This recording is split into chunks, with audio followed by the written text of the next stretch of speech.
Hello everybody, name's Shalise. Welcome out everybody to my Call of Duty Black Ops 3 review for its campaign 7 years later. And I know this has been a while since this game came out. This is a revisit for me because I did not like the Black Ops 3 the first time I played it for its campaign. I love the multiplayer. I think the multiplayer is fantastic. I think it's the second best multiplayer of the entire games of Call of Duty. It's right behind Black Ops 2. Black Ops 2 still the best multiplayer. And the thing is, though, what I still do not like about Black Ops 3, just revisiting this for its campaign, it just has no connection to the original Black Ops. It has nothing along with Mason.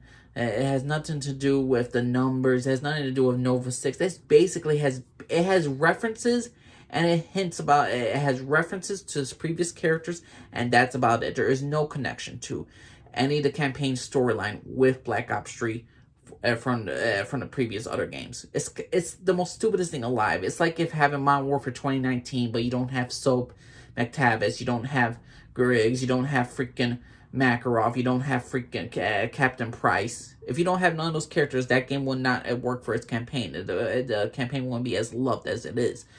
This game is not loved to me for its campaign because the fact is it barely makes it makes a reference to it, and there's two plot lines as to why this entire story happens. Two storylines happen. One, an evil, a Black Ops CIA agents, Black Ops experimenting on a couple people with this new AI system. The AI system awakens.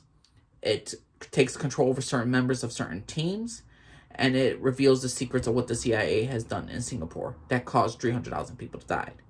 And this AI system, while it was awakening, it's like the accidental Ultron. It awakens. It doesn't know what it is, who it is. It just knows that it's being, it just knows the AI system is just seeing all these people are suffering. And in this confusion of anger and despair, it accidentally unleashes the Nova 6 freaking gas that apparently was in the same facility.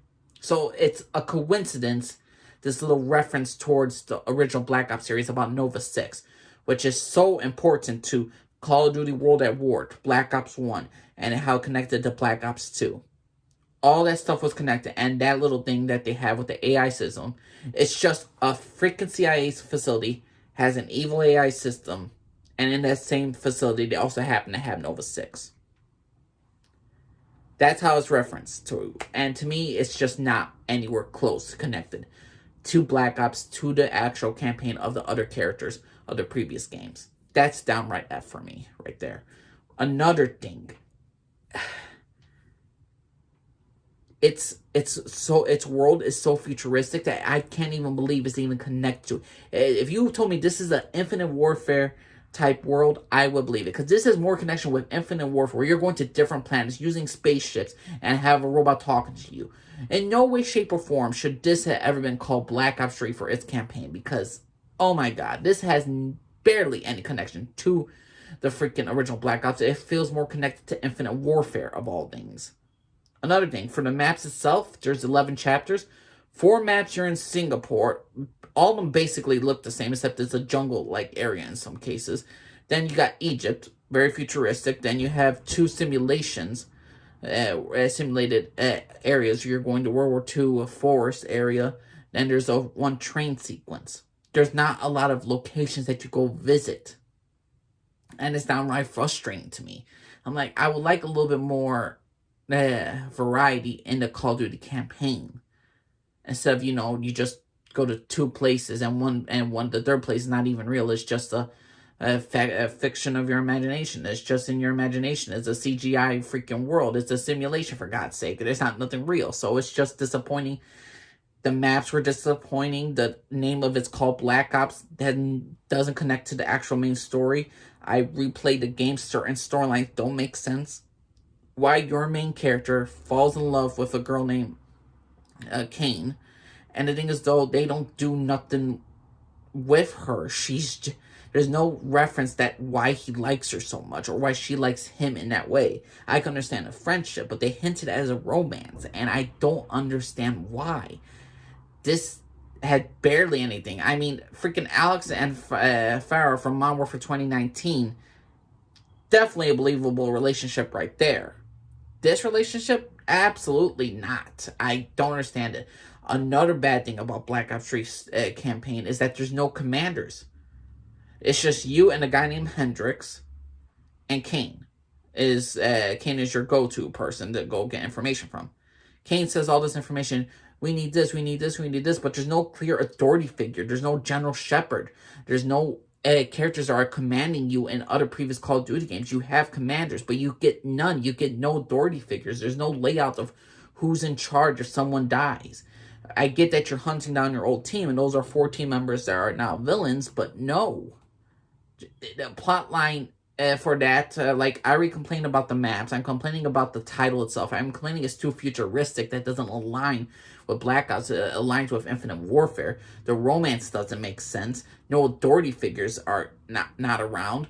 The plus side, a lot of the Stargate actors that I know who are the voices of these characters are in this. The girl from Battlestar Galactica, she's in it. The guy from Law & Order, he's in this. I like the actors who are portrayed in this game.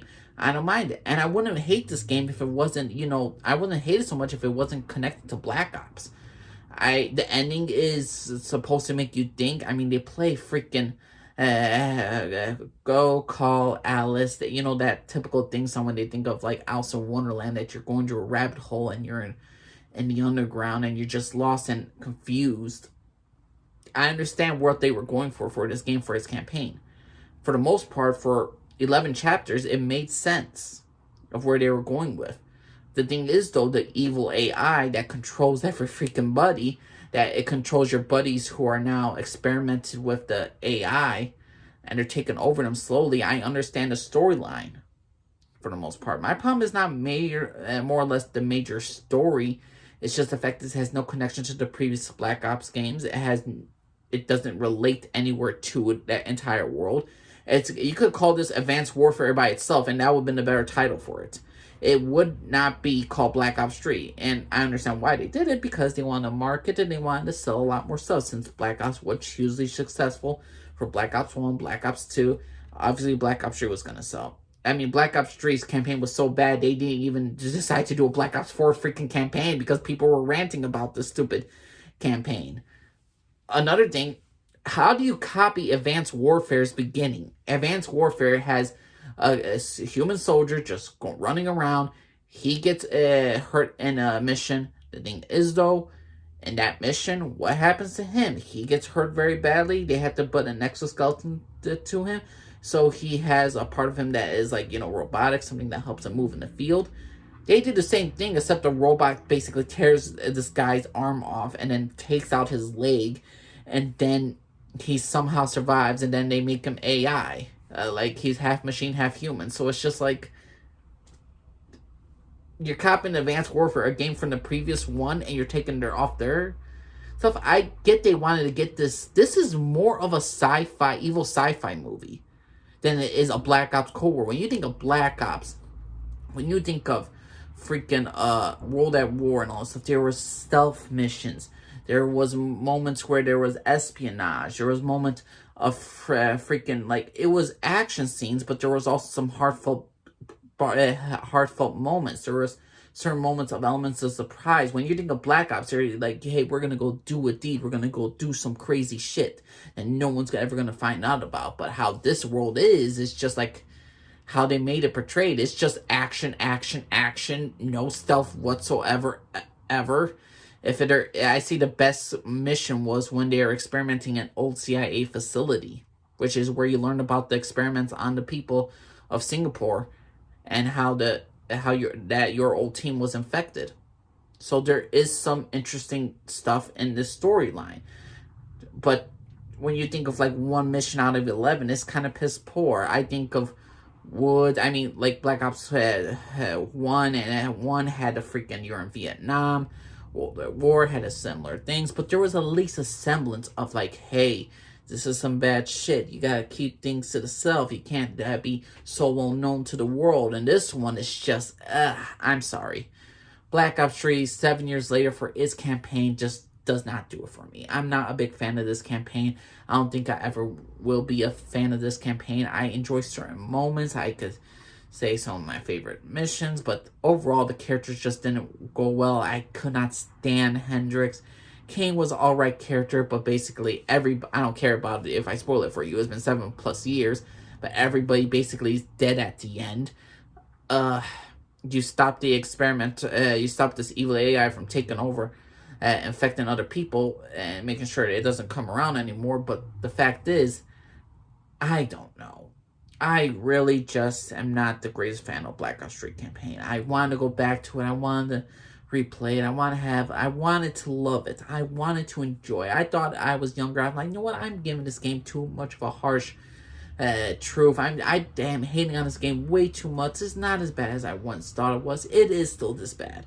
I know I could have simply YouTubed it, but to actually play the game again and to play it for myself, to just to reinvigorate myself and to just get a new perspective again. Sorry, some things just hold up to its stance. Like, we all know, like, when you're young, you're a kid, you love Barney and all that stuff, and then you're older, you're like, how did I watch this? How did I play Black Ops 3 campaign and still hated it, and then be like, you know what? This still is shit to how I once remembered it. Okay, it's not basically shit, but it has no... If this was your first campaign for a Black Ops game, good. If it wasn't... If this wasn't your first campaign and you played the previous Black Ops game, you're not going to enjoy this one. As simple as that. And that's my personal opinion, everybody. I know it's 7 years later. I don't care. I want to replay it. I just had to give my personal thoughts and feelings as to why this is probably one of the worst, if not the worst, Call of Duty campaign I have ever played. But let me know what y'all think, everybody. Angel Lee, Scarford, everybody. Bye-bye.